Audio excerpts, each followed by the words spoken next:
So this merry-go-round, that's a bad circle. Let's try that again. Okay, this merry-go-round has a radius of 3.5 meters, and it says it makes one full revolution in 12 seconds. So that's kind of new. We didn't do that during the class example, so I'll explain how to deal with that. This information is going to be used to get the speed. Because it's telling you that it travels a distance of the circumference of the circle, that's one full revolution,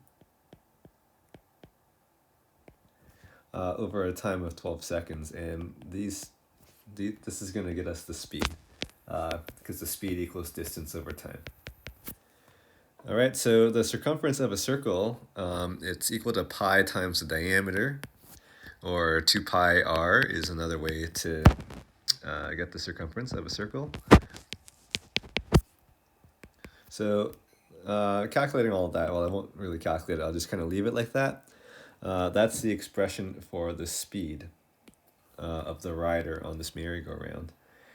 And we can use that speed in our centripetal acceleration formula. So the acceleration is v squared over r for uniform circular motion. So it would be that expression I just got for the velocity, or sorry, the speed, square it, and then divided by r. And we can do a little bit of simplification actually. In the numerator there's r squared, and in the denominator it's r. So one of the r's cancels out, giving us 4 pi squared r in the numerator, and in the denominator it's going to be delta t squared.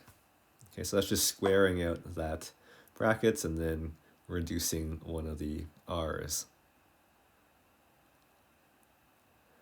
All right, so now I'll fill in my values.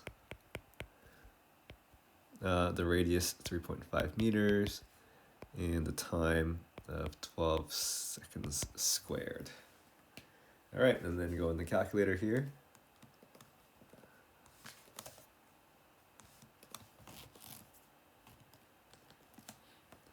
Coming up with 0.96 meters per second squared. And that's the centripetal acceleration. This is a magnitude. The direction would be, it's always going to be pointing towards the center of the circle.